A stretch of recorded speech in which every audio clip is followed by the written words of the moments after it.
Hello and welcome sa R Collection Station. This is R Collection and ngayon magkakaroon tayo ng action figure review ng Batman from the movie Batman v Superman by Funjoy. So kung gusto nyo makakuha ng ganitong mga action figure, ilalagay ko yung link dun sa description sa baba. Pwede nyo gamitin yung affiliate link ko.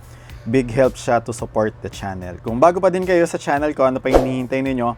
Click nyo na yung subscribe button, click nyo na din yung bell notification button, like nyo na din yung video, share nyo na din siya sa friends nyo, baka mamaya magustuhan nila yung action figure na to. Before natin start yung review ng action figure, tignan muna natin yung packaging niya o yung box niya. So yung box niya, yan, makikita natin si Batfleck. Masyadong dark na dark lang siya dahil Batman, so dark siya. Pero medyo metallic yung dating nung box niya. Tapos yan, makikita natin si Batman, tapos dito yung logo ng Batman v Superman na movie. Embossed siya at saka glossy siya. Pati yung name na Batman, yan. Embossed din siya. Tapos yan, 1/9 scale action figure. Dito nakalagay DC. Tapos dito seal ng DC at saka Warner Brothers. Tapos dito sa baba, Funjoy. DC Warner Brothers sa side. Yan, yun nandito sa gilid. Tapos dito yung logo ng DC na, logo na Batman na 85 years. Sa kabilang side, same lang din naman. Sa top, wala. Sa bottom, wala. Sa back, yung ibang mga product shot. Yan, makikita nyo na yung kasama na yung accessories. Tapos yan, tapos dito may mga ibang mga information na hindi naman natin mabasa. Tapos yan, mga warning. So ngayon, ito nga palang version na to, yung may kasama na Ben Affleck na head. So naka-separate siya, hindi siya kasama dito sa box na to. So pwede kayo maka-order nung walang Ben Affleck na head. Pwede naman na yung may kasamang ganito. Pero mas maganda na yung may unmasked na din. Parang yung si pangalan nito si Twilight. Nakalimutan ko pangalan niya. Basta yun. Lalagay ko na lang yung link sa description niya. Yun, galing din kay Funjoy yun. So ngayon, i-unbox na natin siya. Okay, so ito na si Batman out dun sa packaging. Before natin i-check yung accessories niya, check muna natin yung height niya. Yung height ni Batman is nasa 7.5 inches. Tapos sa accessories, may kasama siyang base. Ito yung stand. Ayan, makikita natin dito yung Batman v Superman na logo. Tapos dito nakasulat Batman. Tapos ito yung stand niya o yung clip ng stand niya. Spring-loaded siya. Kaya automatic siya na magla-lock.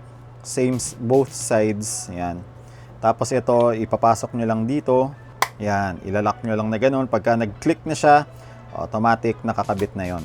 Safe na yon.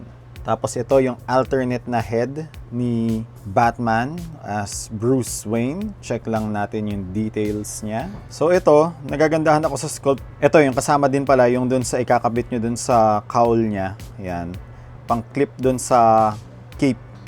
Ito yung head sculpt ni Ben Affleck, si Batfleck. Ayan. Ako, yung likeness niya, kuha naman.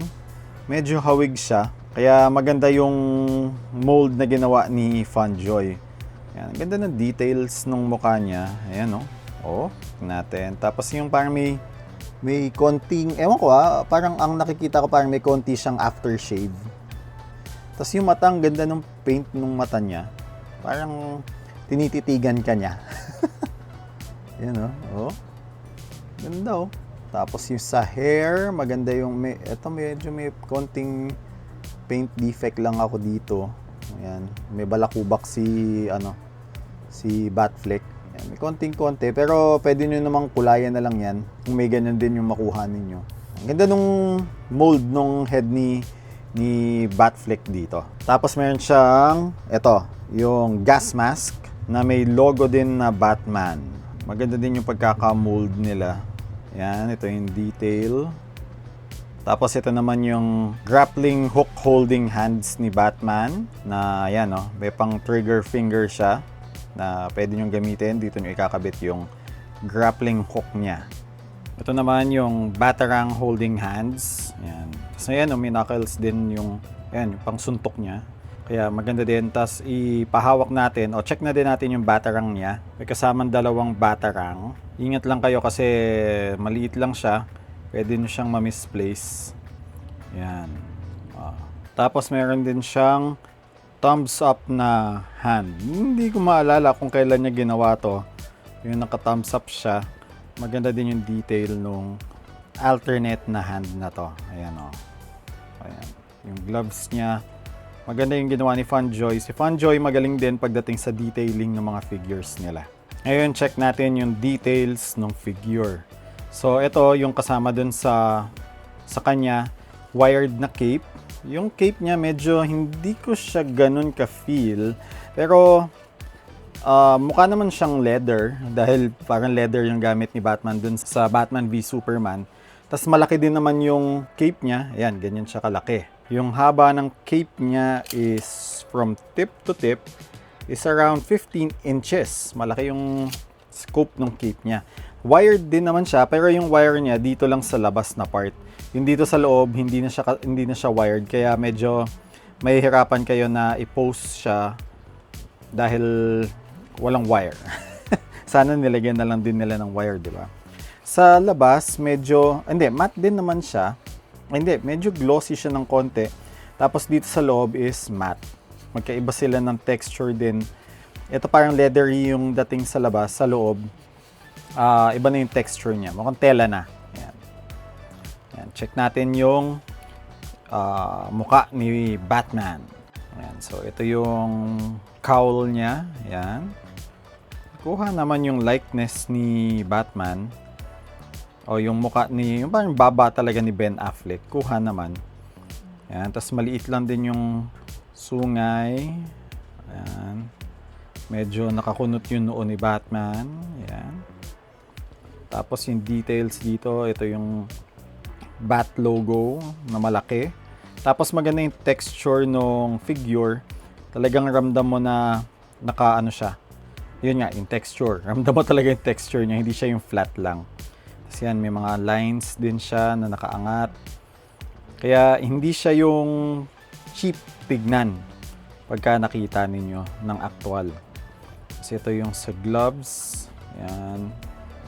Ito, may pagka-gold ng konti. Hindi, silver, sorry. Silver siya. Tapos ito yung utility belt niya. Yan. Yan yung detail niya. Tapos sa thigh part. Ayan. Tapos ito yung boots niya. So, sa accuracy, sa details ng figure, medyo malapit-lapit naman talaga siya dun sa movie. Ngayon, ang i-check naman natin is yung articulation niya. Sa articulation, sa neck part, pwede siyang tumingala ng hanggang ganyan. Maganda yung tingala niya. Tapos look down, hindi masyado. Left and right, walang problem. Tapos tilt. Yan, nagaganyan naman din siya. Dito sa shoulders, pwede siyang iangat na hanggang ganyan. Tapos may butterfly joint siya, pero parang hindi siya ganun ka-usable yung butterfly joint niya. Nare-restrict dito. Kaya parang pointless din yung paglagay nila ng butterfly joint unless hindi siya yung naaangat. Pero sana ganun nga kung maglalagay na lang din sila ng butterfly joint, gawin na nila ng paraan para dito mas ma-move pa ng konti. Kasi may butterfly joint ka, hindi naman gumagalaw. Ayun, natanggal na. Ayan siya. Yan, ganyan lang siya. Yan, madali lang naman siya ikabit ulit. Na-dislocate lang siya ng konti. Upper bicep cut. Double jointed yung elbows, pero hindi ganun ka-wide yung range ng movement niya. Lalaki ng bicep niya. Tapos, yan, na-rotate. Tapos, pwedeng ganyan-ganyan. Sa upper body naman, yan, may ab crunch siya. Lean back niya is ganyan lang. Lean forward, yan. Tapos, dito sa upper part, yan, natutwist din naman dyan. Tapos, may waist swivel din naman siya. Tapos, nagagalaw din.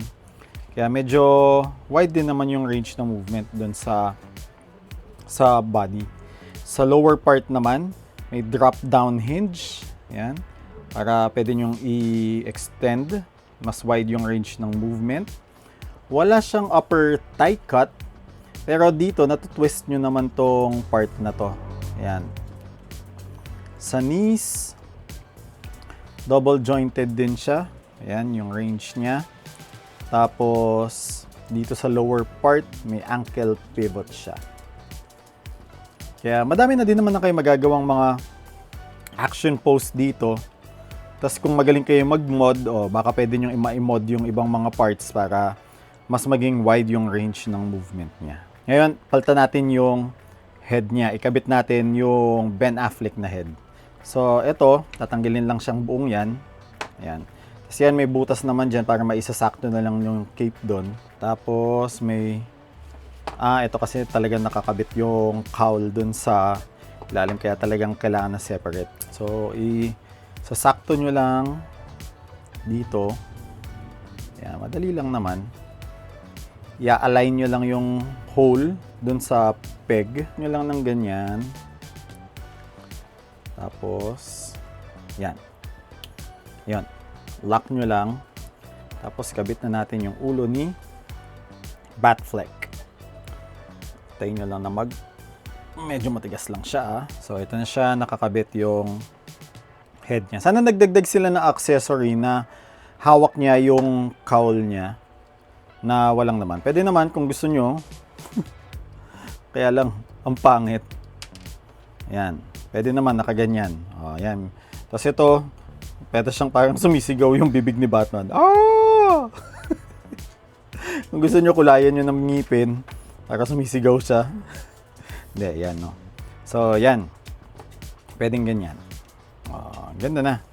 Maganda na siyang tignan. Yung joints, hindi naman siya ganun ka-loose. Sakto lang yung tightness niya. Tas buti yung nakuha ko. Kasi ako, ang napansin ko kay Fanjoy, dalawa na, yung Batman na si Pattinson at saka yung kay Christian Bale. Yung dito sa ankle joint dito, yung iba loose, yung sa kanila. Buti ito hindi naman loose. Tapos ingat lang kayo pagkat natanggal nyo yung pinapalitan nyo yung kamay dahil medyo matigas siya. Baka masira yung peg. Ingat na lang kayo. So nakita natin ngayon yung action figure review ng Batman from Funjoy. So ako yung figure, nagandahan ako dun sa figure, sa details niya maganda. Sa articulation, medyo nalimit lang ako yung dito sa ab crunch na to. Sana mas ginawa pa nila na kaya pa niya mag-crunch pa ng konti para mas dynamic pa yung pose na magagawa ninyo. Pero for display, maganda na din yung cape niya. Okay na din naman na siya. Pagka na-post nyo naman na, maganda na din naman na siyang tignan. Medyo cheap lang yung dating nung cape niya compared dun sa ibang mga action figure. Pero pwede naman na. Kaya kung i-rate ko yung figure out of 10, siguro mga around mga 7 or 8 out of 10. Okay pa din naman siya. Kaya kung gusto nyo ng ganitong action figure, pwede nyo gamitin yung affiliate link ko. Nandun sa link sa description baba. Big help siya to support the channel para mas makapag-review pa tayo ng mas madami pang mga action figure. Kaya kung nag-enjoy kayo dito sa review ng figure na to, lagay nyo yung comment ninyo, nagandahan ba kayo sa kanya, o ayaw nyo siya, hindi nyo gusto, lagay nyo yung sa comment section below. Tapos kung hindi pa din pala kayo nakakapag-subscribe, ano pa hinihintayin nyo, click nyo na yung subscribe button, click nyo na din yung bell notification button, like nyo na din yung video, share nyo na din siya sa friends nyo, baka mamaya magustuhan nila yung action figure na to. So again, thank you for watching. Stay safe. See you next episode. This is our collection.